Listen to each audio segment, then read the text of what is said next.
हम टिकटॉक पर बहस कर रहे हैं, हम जो है वो चाइनीज मोबाइल पर बहस कर रहे हैं।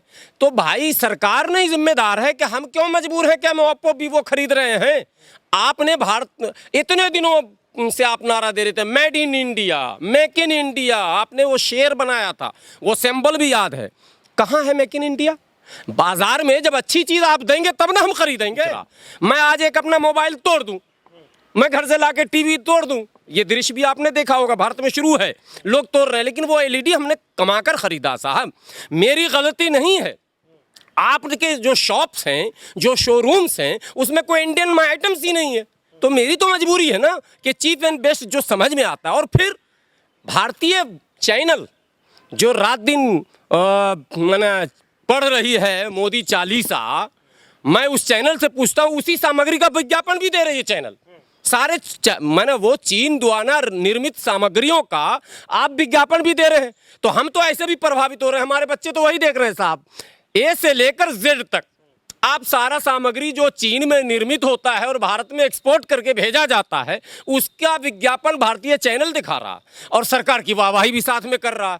तो यहाँ तो पूरा तंत्र आपका खराब हो चुका। लेकिन आज हमको ये लग रहा है कि हमारे साथ छल किया गया, हमारे साथ धोखा किया गया, हमें गलत भाषण सुनाकर हमारे वोट को लेकर आज हमारे देश के साथ धोखा किया जा रहा है। इसलिए समय की मांग है और पूरे देश की मांग है कि मौजूदा सरकार अपनी नीतियों पर पुनर्विचार करे और चीन को उसकी भाषा में जवाब दिया जाना जरूरी है। सिर्फ टिकटॉक और सामग्री से काम नहीं चलेगा, बल्कि हमें उसको मुंह तोड़ जिसको कहते हैं उसकी भाषा में हमें जवाब देना पड़ेगा। नहीं, देखिए, सब लोग अपनी अपनी तरह से इसका मूल्यांकन कर रहे हैं। सबसे पहले तो इस दुख की घड़ी में हम उन तमाम देश के उन सपूतों के परिवार की ओर परिवार के प्रति संवेदना प्रकट करता हूं और ईश्वर से प्रार्थना करता हूं कि उनके परिवार को धैर्य दे। और सरकार से विनती करता हूं, चाहे वो जिन राज्यों के हमारे वो सैनिक हैं, उस राज्य सरकार की ओर से भी, केंद्र सरकार की ओर से भी उनके विषय में गंभीर होकर सोचा जाए, जिससे हमारे सैनिकों के मनोबल में और जो है वृद्धि हो। ये जो घटना है दुर्भाग्यपूर्ण घटना है, इसको ना हम सुनियोजित कह सकते हैं न राजनीतिक कह सकते हैं। हाँ, इतना अधिकार पूरे भारत के लोगों को है और मैं भी एक भारतीय होने के नाते ये कह सकता हूँ कि जितनी बातें पिछले 6 वर्षों से सरकार की ओर से निरंतर कही गई हैं लगातार, चाहे वो वर्तमान के रक्षा मंत्री हों, वर्तमान के गृह मंत्री हों, वर्तमान के माननीय प्रधानमंत्री जी हों, जितने भाषण दिए गए और जो संबंध बताए गए, निरंतर चीन में आना जाना, हमारे माननीय प्रधानमंत्री जी का चीन दौरा, चीन के माननीय राष्ट्रपति का भारत दौरा और दोनों के निकट संबंध, कानों में बात करती हुई वो तस्वीर, झूले झूलते हुए वो तस्वीर, वो भारत के लोगों को विचलित कर रही हैं। एक बात तो ये है, तो प्रश्न वाजिब बनता है कि हम फिर पूछें सरकार से कि इतने मधुर संबंध होने के बाद फिर इस तरह की घटना कैसे घट गई। तो ये एक बड़ा प्रश्न है जो पूरा देश पूछ रहा, मैं भी पूछ रहा हूँ। लेकिन दूसरे इससे प्रमुख बातें हैं कि निरंतर देश के अंदर ये बातें चलाई जा रही हैं और आज से नहीं चल रही है। स्वदेशी जागरण मंच के नाम से कई वर्षों से इस धरती पर एक आंदोलन चला कि हम विदेशी सामग्रियों का बहिष्कार करेंगे। लेकिन क्या कारण है कि सामग्री का बहिष्कार तो बहुत दूर की बात है, ये तो आम जनों तक किसी तरह से ज़मीन तक, गांव तक पहुंचा दिया गया। होली और दिवाली भी चीन के सामान के अलावा, यानी चीन द्वारा निर्मित सामान के अलावा हम नहीं कर पा रहे हैं, चाहे वो मुसलमानों का त्यौहार हो या हिंदुओं का त्यौहार हो। हम कहीं ना कहीं चीन के द्वारा निर्मित सामग्री से प्रभावित हैं और वो हम खरीद ही लेते हैं। अब उसमें एक अलग बहस है कि सरकार क्यों आने देती है, इतना बड़ा एक्सपोर्ट चीन कैसे कर लेता है हमारे देश में।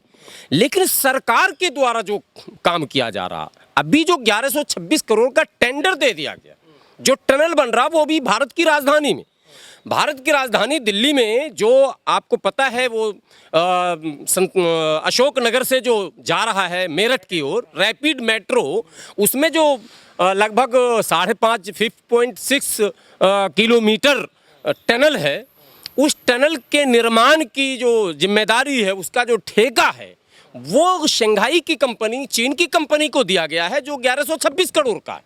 अब प्रश्न ये खड़ा होता है कि ठेका देता कौन है? ठेका तो न चाहकर भी सरकार देती है। तो अब ये जो छोटे मोटे, हम टिकटॉक पर बहस कर रहे हैं, हम जो है वो चाइनीज़ मोबाइल पर बहस कर रहे हैं, तो भाई सरकार नहीं जिम्मेदार है कि हम क्यों मजबूर है कि हम ओप्पो वीवो खरीद रहे हैं?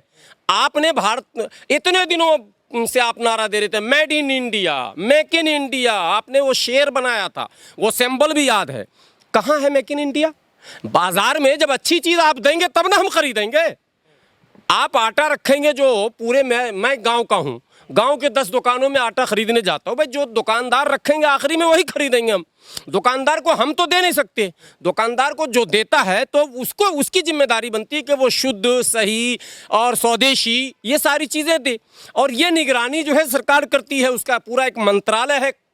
तो वो तमाम मंत्रालय, चाहे वो खाद्य सामग्री हो, चाहे वो दिनचर्या में अनिवार्य चीज़ें हो, चाहे वो इंटरनेट हो, चाहे वो मोबाइल हो, चाहे वो टीवी हो, चाहे वो फ्रीज हो, चाहे वो ज़रूरी जितने भी घरेलू सामान हैं, तो वो स्वदेशी सामान, वो माने देश में निर्मित सामान बाज़ारों में उपलब्ध क्यों नहीं कराए गए? ये प्रश्न सरकार से स्वाभाविक है, पूरा देश पूछ रहा। मैं आज एक अपना मोबाइल तोड़ दूं, मैं घर से लाके टीवी तोड़ दूं, ये दृश्य भी आपने देखा होगा, भारत में शुरू है, लोग तोड़ रहे हैं, लेकिन वो एलईडी हमने कमाकर खरीदा साहब, मेरी गलती नहीं है। आपके जो शॉप्स हैं, जो शोरूम्स हैं, उसमें कोई इंडियन आइटम्स ही नहीं है, तो मेरी तो मजबूरी है ना कि चीप एंड बेस्ट जो समझ में आता है। और फिर भारतीय चैनल जो रात दिन मैंने पढ़ रही है मोदी चालीसा, मैं उस चैनल से पूछता हूँ, उसी सामग्री का विज्ञापन भी दे रही है चैनल। सारे मैंने वो चीन द्वारा निर्मित सामग्रियों का आप विज्ञापन भी दे रहे हैं, तो हम तो ऐसे भी प्रभावित हो रहे हैं, हमारे बच्चे तो वही देख रहे हैं साहब। ए से लेकर जेड तक आप सारा सामग्री जो चीन में निर्मित होता है और भारत में एक्सपोर्ट करके भेजा जाता है, उसका विज्ञापन भारतीय चैनल दिखा रहा और सरकार की वाहवाही भी साथ में कर रहा। तो यहाँ तो पूरा तंत्र आपका खराब हो चुका। हमारे सैनिक के ऊपर जो प्रेशर आज है, आज आप समझिए क्या प्रेशर होगा भाई। हमारे साथ ट्रेनिंग करने वाला, एक साथ जो सेना ट्रेनिंग, एक टुकड़ी होती है, एक पलटन होता है, कंपनी होती है, और कंपनी के अगर 10 लोग शहीद हुए तो बचे हुए लोगों के ऊपर क्या प्रभाव पड़ रहा होगा? बदले की भावना उनके अंदर अभी उमड़ रहा होगा कि मुझे एक बार अवसर मिले तो मैं जरूर लूंगा, क्योंकि भाइयों से ज्यादा गहरा संबंध उन सैनिकों में आपस में होता है कंपनियों में, और स्वाभाविक होना भी चाहिए। हम और आप ज्यादा दिन साथ रहते हैं तो हमारा और आपका भी संबंध होता। अरे साहब, हम एक अगर घर में जानवर भी पाल लेते हैं 2-4 साल, तो उससे हमारा प्यार हो जाता। वो तो पूरी टुकड़ी, पूरी कंपनी एक साथ, उनका खाना पीना, उठना बैठना, देश प्रेम के गीत, देश प्रेम के सारे मामले, उनका कितना प्यार होगा। तो उन पर जो मानसिक दबाव अभी है, इससे सरकार उसको कैसे बाहर करेगी, ये प्रश्न बहुत बड़ा। कि भाई हमारे वो सैनिक जो उन टुकड़ियों में से बचे हुए हैं, उनके ऊपर जो मानसिक दबाव है उसको सरकार कैसे कम करेगी? रक्षा मंत्री कैसे कम करेंगे? प्रधानमंत्री कैसे कम करेंगे? एनएसए कैसे कम करेंगे? विदेश मंत्री कैसे कम करेंगे? निरंतर ये बातें चल रही है कि वार्ता हो रही है, विंग कमांडर की बैठक हुई, ये हुआ, और विदेश मंत्रालय से बात हो रही है, बयान जारी हो रहे। क्या बात हो रही है आपकी? कभी तो अमेरिका बयान दे रहा है कि मैं मध्यस्थता करने को तैयार हूं। आपको पता है ट्रंप का बयान आया था, कौन होते हो भाई तुम? कश्मीर के मामले में हमने मध्यस्थता स्वीकार नहीं किया, और चीन के मामले में हम मध्यस्थता स्वीकार करेंगे? किसी कीमत पर नहीं। भारत अपने आंतरिक मामलों में विदेशी मध्यस्थता को किसी भी कीमत पर स्वीकार नहीं करेगा। अमेरिका होता कौन है जो हमारी मध्यस्थता की बात करे? इसका मतलब है कि हमारी सरकार की कोई न कोई कमजोरी ट्रंप के हाथ में चली गई है, तभी ट्रंप ने यह बयान दिया कि अगर मोदी जी कहें तो मैं मध्यस्थता कर दूं। चीन से जब कटुता है ट्रंप की पहले से, 36 का आंकड़ा सारी दुनिया जानती है। अंतर्राष्ट्रीय मामलों पे जिनकी भी नजर है वो सभी लोग जानते हैं कि चाइना और अमेरिका में 36 का है। तो वो दो दुश्मन तीसरे दुश्मन की मध्यस्थता करेगा, ये संभव है क्या? ये बयान कितना बचकाना है। इसका मतलब मोदी जी की कोई कमजोरी ट्रंप के हाथ लगी हुई है, और वो ब्लैकमेल कर रहे। वो अपना व्यापार, वो भी व्यापारी है, अमेरिका व्यापारी और चाइना व्यापारी। तो बीच में इन दोनों व्यापारियों के बीच में, दो चक्की के बीच में आप क्यों पिस रहे हैं? आपका स्वतंत्र एजेंडा क्यों नहीं है? आपकी विदेश पॉलिसी स्वतंत्र क्यों नहीं है? आज आखिरी में अब जो समाचार है वो सुखद है कि रशिया उसमें इंटरफेयर कर रहा है। रशिया जो है वो भारत का पुराना मित्र है, लेकिन आज एक दुखद समाचार आया, वो पाकिस्तान के अखबारों में छपा है।